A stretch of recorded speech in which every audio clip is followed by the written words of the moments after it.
ओ,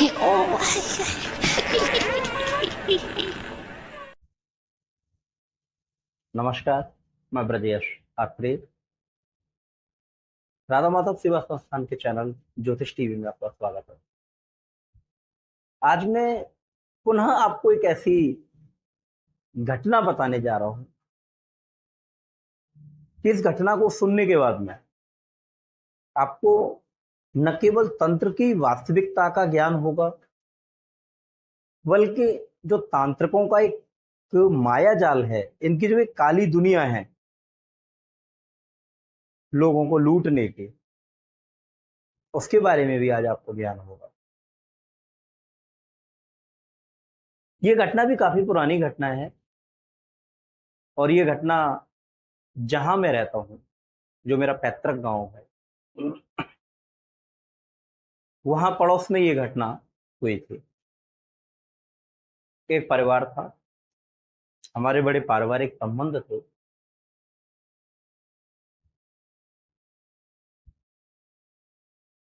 उसमें 3 भाई थे और तीनों भाइयों के साथ ही मेरे व्यक्तिगत संबंध थे।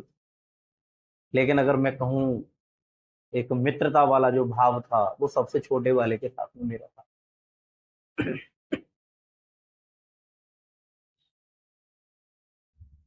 हुआ क्या कि उस समय उसकी जो थी, शादी होने वाली थी, छोटे वाले की। उसकी शादी के आसपास की ही ये घटना है। मैं समझता हूँ कि ये घटना लगभग 2006-07 के आसपास की घटना होगी। उसका जो बीच वाला भाई था, जिसका हम प्रतीकात्मक नाम हम अगर यहाँ पर रखे हैं तो हम राजेश रख सकते हैं। उसकी शादी हो चुकी थी। उनके 2 घर थे। एक घर में पूरा परिवार रहता था और पास में ही एक दूसरा घर और था उनका। तो उस घर में वो पति पत्नी दोनों रात्रि को सोते थे। जो उनका बीच वाला भाई, जिसका नाम मैं राजेश बता रहा हूँ, उनके पड़ोस में ही एक उसी जाति का या समुदाय का एक व्यक्ति का मकान और था। लेकिन ये व्यक्ति जो थे पड़ोस वाले, ये बहुत ज्यादा तंत्र मंत्र करने में बिलीव रखते थे, करते भी थे। जबकि ये जो परिवार था, ये अपना सादा एक व्यापारी परिवार था। इनको इन चीजों से कोई लेना देना नहीं। एक बार क्या हुआ कि रात्रि को जब ये पति पत्नी दोनों 10 बजे के लगभग अपने दूसरे वाले घर में सोने के लिए जा रहे थे, तो उनको अपने पड़ोसी के घर के बाहर एक अ, दीपक जलता हुआ दिखाई दिया, जिसके पास कुछ सिंदूर वगैरह बिखरा हुआ था और एक दीपक जल रहा था। उस लड़के ने देखा, राजेश ने देखा, लेकिन वो कुछ बोला नहीं। लेकिन तभी उसकी पत्नी की दृष्टि उस पर पड़ गई और जैसे ही पत्नी की दृष्टि उसके ऊपर पड़ी, उसने उसको टोक दिया। उसने बताया कि ये क्या हो रहा है, ये क्या चल रहा है। उसका इतना ही बोलना था, जो वो जादू किया गया था, जो तंत्र किया गया था, उसने उसकी पत्नी को प्रभावित कर दिया। उस रात्रि को वो जाके सो गए। उसको बड़े डरावने वरावने से सपने आए, लेकिन उसने नॉर्मल बात समझ के और इस घटना को नजरअंदाज कर दिया। यहाँ पर मैं एक घटना और बताना चाहूंगा। इन व्यक्तियों का एक चाचा था, जो लगभग 40-45 या 50 वर्ष की उम्र के लगभग शरीर छोड़ गया था, उसकी मृत्यु हो गई थी। इन लोगों ने उसकी खूब सेवा की थी, लेकिन फिर भी उसके जो मानसिक विचार थे अपने भतीजों के प्रति या अपने भाई के प्रति बहुत अच्छे नहीं। तो उसकी मृत्यु हो चुकी थी, उसके चाचा की। अब इस घटना को हुए 4 या 5 दिन बमुश्किल व्यतीत हुए होंगे। तो जो लड़की थी, जो महिला थी, उसको अपना वही चाचा ससुर निर्वस्त्र दिखाई देने लग गया। उसने घर वालों को बताया, बहुत डर गई। तो पहले तो घर वालों ने भी इस बात को इग्नोर कर दिया, लेकिन अब उसके चाचा की जो आत्मा थी वो हर समय उसके आसपास घूमती रहती थी।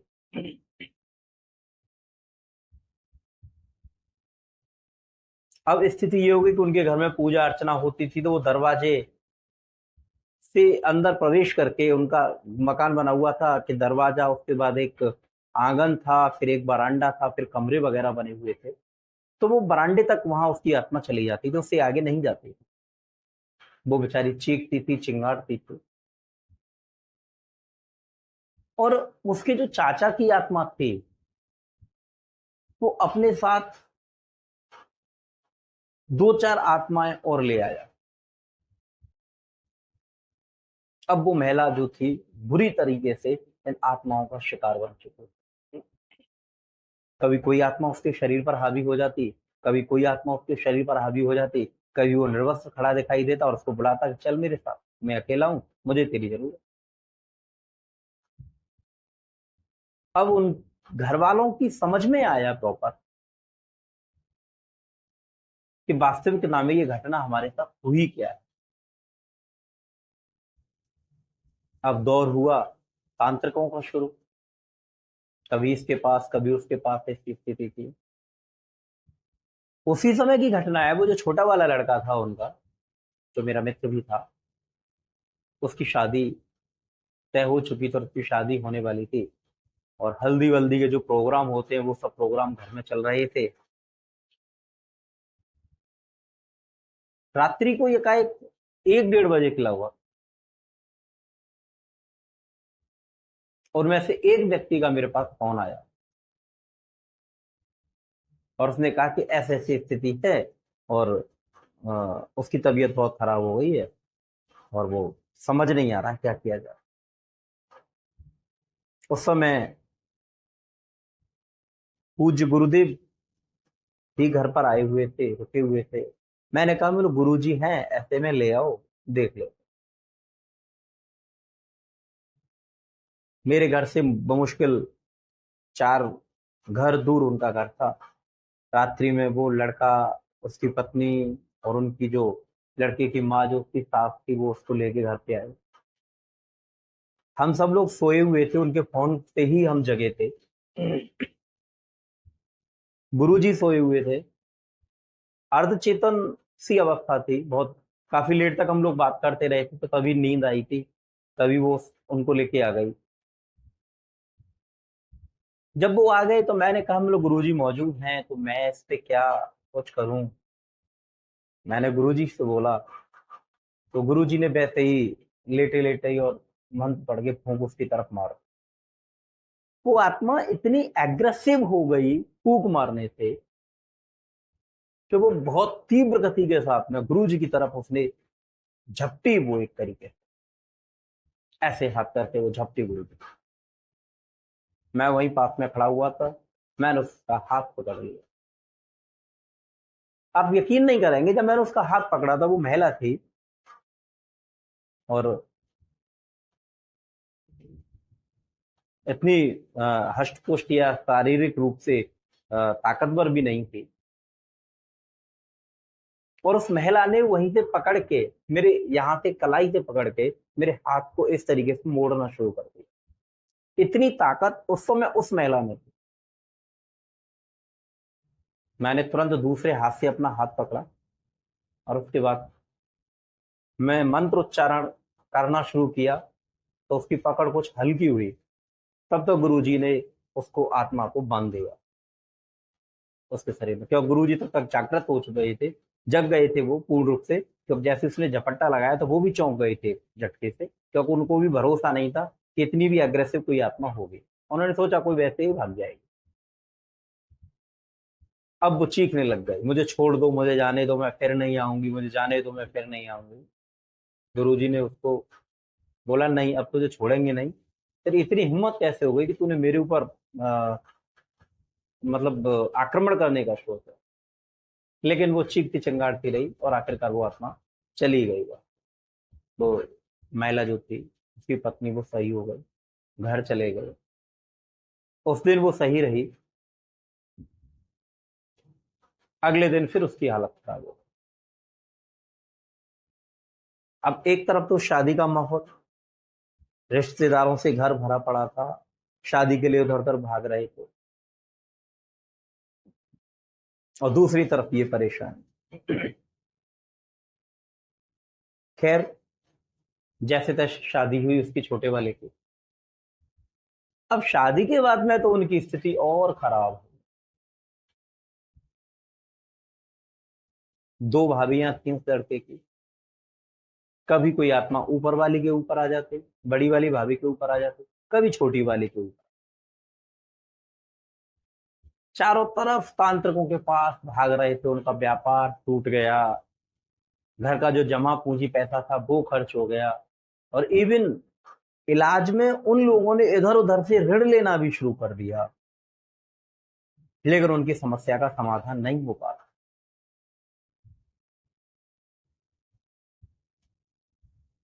एक दो प्रक्रिया मैंने भी उस छोटे वाले को बताई, उससे भगवान काल भैरव की पूजा मैंने स्टार्ट कराई, शराब बराब की बलि भी मैंने दिलवाई। तो उन सब उपायों को करने से इतना हो गया कि वो आत्मा अब घर में अंदर प्रवेश नहीं करती थी उसके चाचा की,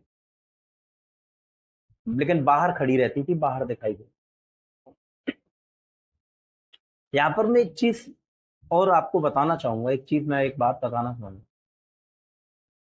आप इन तान उपायों से, मंत्रों से बाहर की आत्मा को तो रोक सकते हो, लेकिन जो घर की आत्माएं होती हैं उनको नहीं रोक पाओगे। उनके लिए आपको और ज्यादा ताकत चाहिए, जो उसके पास में नहीं थी। उसके बाद में तांत्रिकों का दौर शुरू हुआ, कभी इस तांत्रिक के पास, कभी उस तांत्रिक के पास, लेकिन कहीं कोई इलाज उनका नहीं हो पाया, और स्थितियां वही बनती गई, बद से बदतर स्थितियां होती चली गई। बस प्रभु की एक कृपा थी कि उनके घर में कोई जन हानि नहीं हो रही।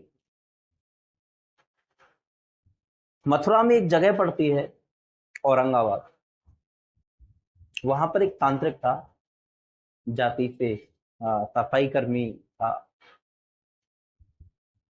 उसका बड़ा नाम था, बोलते थे बहुत अच्छा तांत्रिक है, बहुत अच्छा तांत्रिक। किसी ने उनको बताया, और वो लड़का उसके पास अपनी समस्या लेके गया।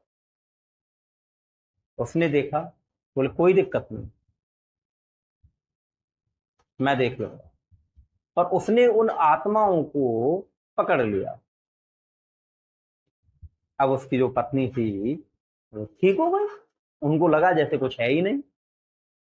लेकिन जैसे ही 4-5 दिन निकले, उसके बाद में फिर 2-4 नई आत्माएं उनके घर में, महिला के ऊपर।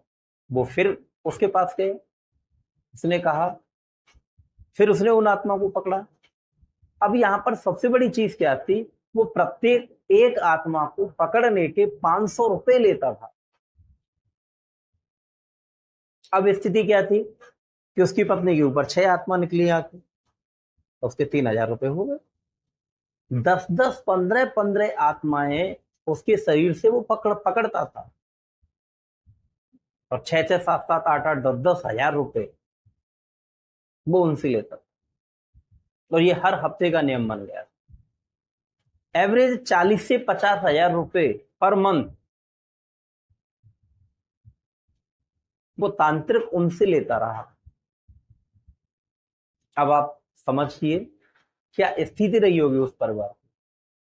और उस तांत्रिक का धंधा बन गया हर बार। अब इनकी समझ नहीं आई कि आखिरकार ये हुआ क्या, ऐसा हो क्यों रहा है। बाद में इनकी समझ में आया तो उस तांत्रिक के पास जो आत्माएं थी, वो उन 2 आत्माओं को पकड़ लेता था और अपनी 10 भूत प्रेत उसके ऊपर छोड़ देता था, और प्रत्येक आत्मा और भूत के हिसाब से 500 रुपए के हिसाब से वो 10-15 हजार रुपए ले लेता था। आखिरकार वो जो लड़का था जिसकी पत्नी बीमार थी, उसकी और तांत्रिक की बहस हो गई। उसने कहा कि अब चाहे वो मर जाए पर मैं तुम्हारे पास नहीं हूं, और वो चला आया।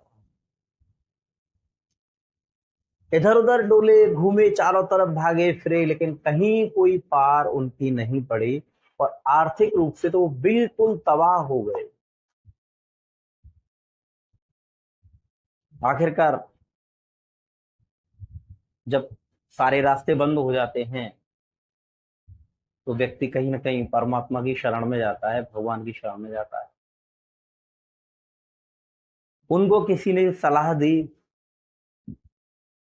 और वो बालाजी, बहुत फेमस स्थल है, प्रसिद्ध स्थल है भूत प्रेतों के इलाज के लिए,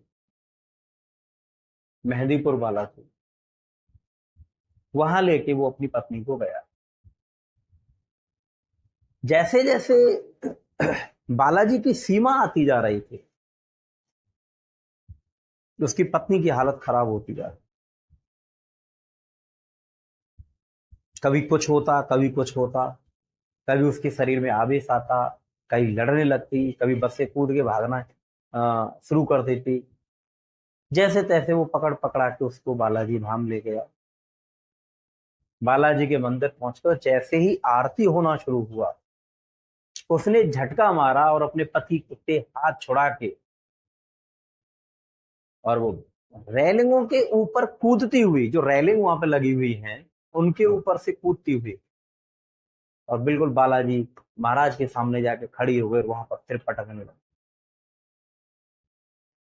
काफी देर कुछ स्थिति रही।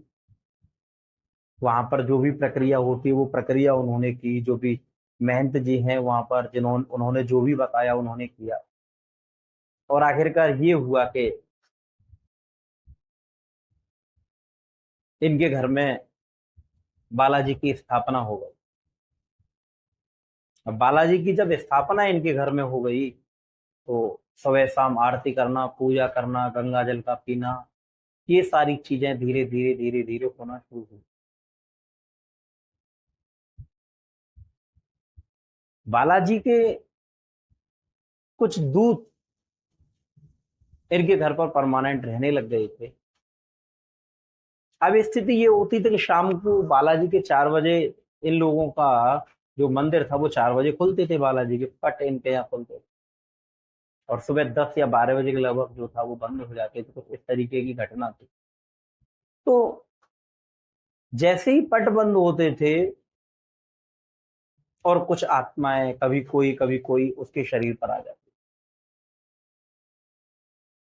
तो अब ये क्या करते थे, कभी उसकी चोटी पकड़ लेते थे, कभी कुछ कर लेते थे, क्योंकि जो आत्माएं जो होती हैं, या तो ये आपकी उंगलियों के नाखूनों पर अपना स्थान बनाएंगे, या सिर की चोटी पर बनाएंगे, बालों पर बनाएंगे। इसलिए आपने अक्सर देखा होगा जो तंत्र मंत्र करने वाले होते हैं, जो इस क्षेत्र के लोग होते हैं, या तो वो उंगली पकड़ेंगे, या फिर महिला होगी तो बाल पकड़ेंगे। तो ये शाम को 4 बजे तक रोक के रखते थे, ऐसे ही पकड़ पकड़ा के उसके बाल पकड़ लेते थे। और जैसे ही 4 बजते थे, 4 बजने के बाद में जैसे ही मंदिर खोलते थे, तो जो एक सीमा निर्धारित थी इनके बरामदा की, उससे बाहर वो भागने की कोशिश करती थी वो औरत, लेकिन बाहर नहीं निकल पाती थी, और उसके पूरे शरीर पर नीले नीले निशान पड़ जाते थे, क्योंकि वो बालाजी के जो दूत थे उस आत्मा की पिटाई करते और उसको अपने साथ पकड़ के ले जाते। ये सिलसिला चलता रहा, एक लंबे समय तक ये सिलसिला चलता रहा। वो लोग बालाजी जाते रहे, करते रहे, राहत मिली, आराम मिला, लेकिन एक परमानेंट इलाज जो होता है वो इन लोगों को नहीं मिल पा रहा। उसके बाद में कुछ तांत्रिकों से भी ये बीच में जो मिले थे उसके बाद भी मिले। तो एक तांत्रिक ने इनके चाचा की आत्मा को बुलाया और उससे कहा कि तू क्यों परेशान कर रहा।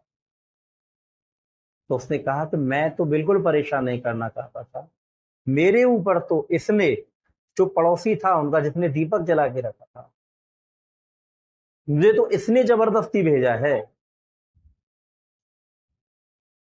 और इसकी पत्नी की जो है वो कोख बंद करने के लिए भेजा। मैं नहीं आ रहा। मैंने कि भाई अब आप इनके चाचा लगते हो रिश्ते में, तो भाई इनको गलती हो गई है तो इनको क्षमा करो, इनको छोड़ो, अब इनको मेहरबानी रखो, इनकी सहायता करो। बोले ठीक है, आज के बाद मैं इन्हें परेशान नहीं करूँ। लेकिन इस व्यक्ति ने मुझे बंधवा रखा है, मुझे जबरदस्ती भेजा जाता है यहाँ पे परेशान करने के। कुल मिला के उस तांत्रिक ने उनके चाचा की आत्मा को उससे मुक्त कराया जो पड़ोसी ने बंधन करवा रखा था। ये सारी घटना चलती रही। उसके बाद में इसके जो बड़े वाला भाई था, उसकी पत्नी गर्भवती थी, उसको हॉस्पिटल में बेटी हुई। और जब उसको ले बेटी हुई, जब उसको महिला को लेके जा रहे थे हॉस्पिटल के लिए, तभी उसको दिखा रास्ते में, मक्का में एक जगह पड़ती है टैंक चौराहा, तो वहां पर उसे देखा कि सामने से सफेद साड़ी पहन के एक औरत मेरी तरफ आ रही है और वो औरत आई और उसके शरीर में प्रवेश कर गई उस महिला के। उसे हॉस्पिटल ले गए, वहां उसकी बेटी हुई, लेकिन वो बेटी जो थी वो मर गई।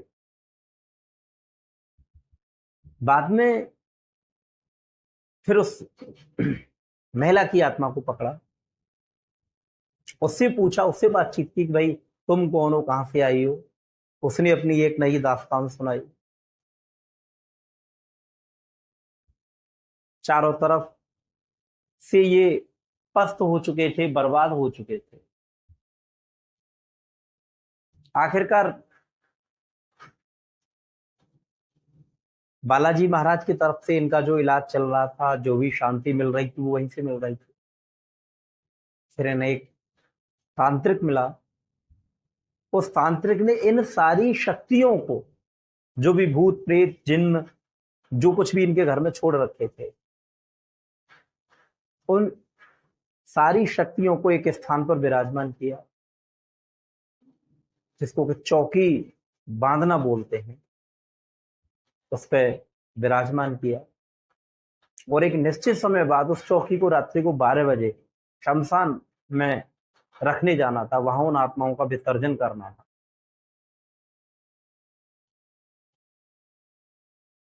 एक निश्चित समय के बाद रात्रि को लगभग 10 बजे के बाद में, 10-11 बजे के बाद में, क्योंकि गांव में अमूमन लोग 10-11 बजे तक रोड पे टहलते रहते हैं, तो सबके सामने लेके आप नहीं जा सकते हो, वो भी शमशान की क्रिया करने के लिए। तो रात्रि में ये उस चौकी को लेके उन देवताओं को, जो तंत्र से इनके घर में शक्तियां भेजी थी, उनको लेके ये शमशान गए और वहां उनको रख के आए। रखने के बाद में, जैसा कि नियम है कि ऐसी चीजों को रखने के बाद पीछे मुड़ के नहीं देखते, जब वो शक्तियां वहां पर चली गई। और एक चीज और, उन शक्तियों ने ये कह रखा था, अगर तुमने हमसे टच किया तो तबाही मचा देंगे। तो बड़े डरते डराते वो लड़का उस चौकी को वहां रख के आया, अपने साथ किसी को लेके भी गया था। और उसके बाद धीरे धीरे धीरे धीरे बालाजी महाराज की कृपा से और कुछ उस तांत्रिक के द्वारा की गई क्रियाओं से, कुछ इन लोगों के भजन पूजा पाठ से, वो भयानक दौर था जो इनके परिवार का, वो समाप्त हुआ। धीरे धीरे इन लोगों की स्थिति जो थी, वो आर्थिक स्थिति बदलना शुरू हुई, व्यापार हुआ, सब कुछ हुआ। यद्यपि सारी चीजें ये सही हो गई, लेकिन अगर एक सुख शांति वाली बात कही जाए, उन तंत्र क्रियाओं का असर आज भी इतना है उस घर में कि उसके बाद में आज पैसा भी है, ठीक है, अपना सही जीवन यापन चल रहा है उन लोगों का, कोई कमी नहीं, लेकिन जो एक सुख शांति होती है प्रॉपर, वो नहीं है अभी। कभी घर में कोई बीमार पड़ता है, कभी घर में कुछ होता है, कभी कोई घटना हो जाती है, यानी महीने 2 महीने नहीं गुजरते और उससे पहले जब हम पूछते हैं, जो पड़ोसी हैं हमारे, पूछते हैं कि क्या हो गया, समस्या क्या हो गया, तो कोई ना कोई एक नई समस्या उनके घर में जरूर बनी रहे। तो तंत्र जो है ये दुधारी तलवार की तरह है।